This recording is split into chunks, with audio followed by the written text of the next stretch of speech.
The hum of the USS Lexington was not a sound. It was a physical pressure, a vibration that traveled through the steel deck plates, up the soles of the boots, and settled deep in the marrow of the shin bones. Down here, in the recycled air of the radio room, the world did not smell of the ocean. It smelled of ozone, stale coffee, unwashed bodies, and the sharp, metallic temps of heated vacuum tubes. Lieutenant Elias Thorne adjusted the headset, clamping his ears, pressing the Bakelite cups tighter against his skull as if physical pressure could squeeze clarity out of the chaotic static. The static was a living thing in the Coral Sea.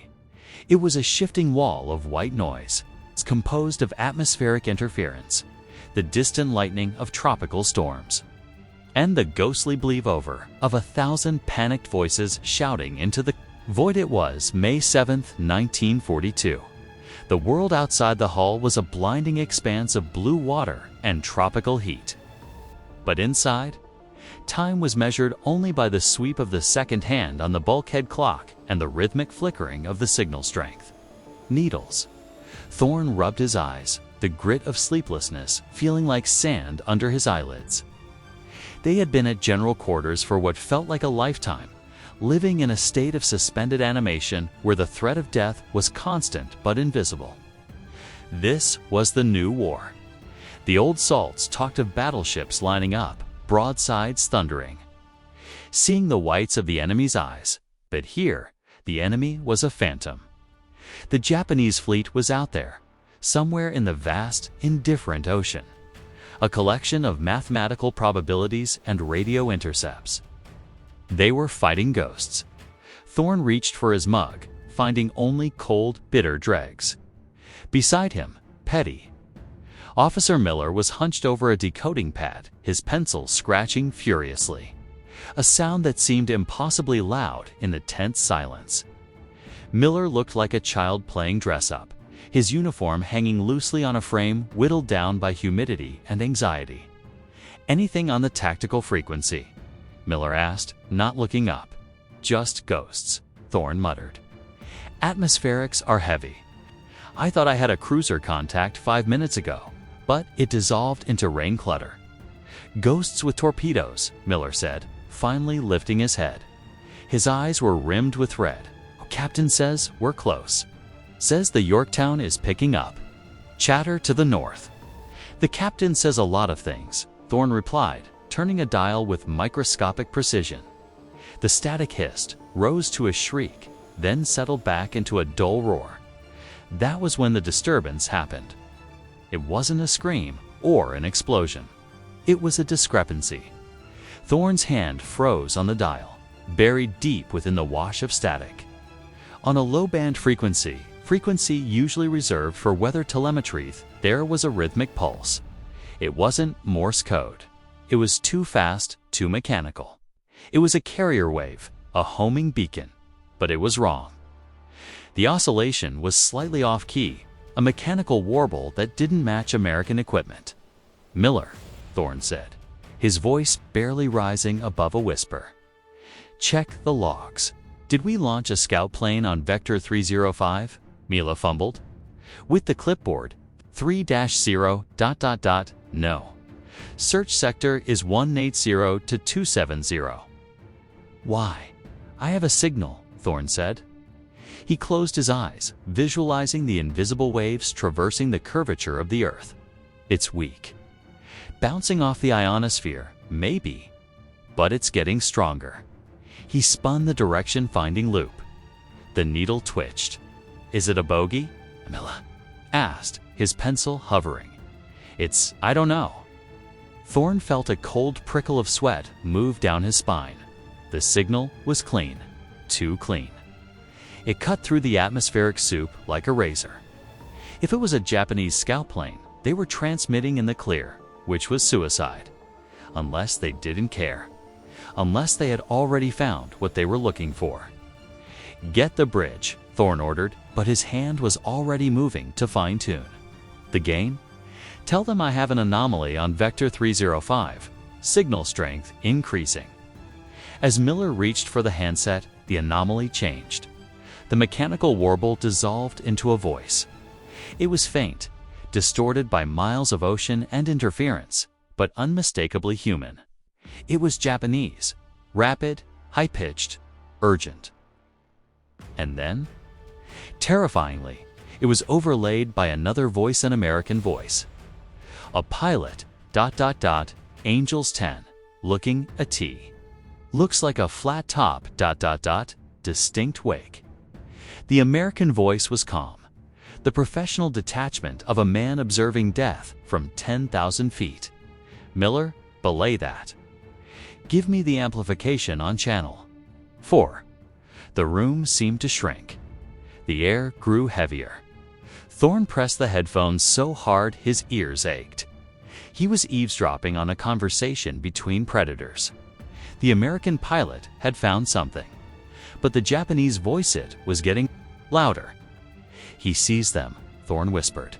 He sees the Shoho. A moment later, the radio erupted.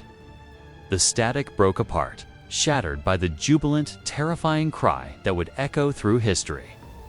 Scratch one flat top. Dixon to carrier. Scratch one flat top. The men in the radio room froze. For a second, the machinery, the heat, the war itself seemed to pause. Then a cheer erupted, a raw, jagged sound of relief. Miller slammed his hand on the desk. They had drawn first blood. They had sunk a Japanese carrier. But Thorne didn't cheer. He was staring at the signal strength needle on the low band. Japanese voice hadn't stopped. It hadn't panicked. It had shifted frequency. It wasn't a distress call. It was a targeting vector.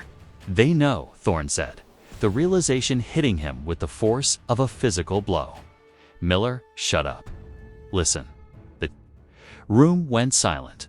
The Shoho was the bait, Thorne said, his stomach churning. That signal, It's not coming from the ship that sank. It's coming from the east. Behind us? He looked at the bulkhead as if he could see through the steel. Through the miles of water, to the heavy gray shapes slipping through the mist. The Shikaku and the Zuikaku, the big carriers.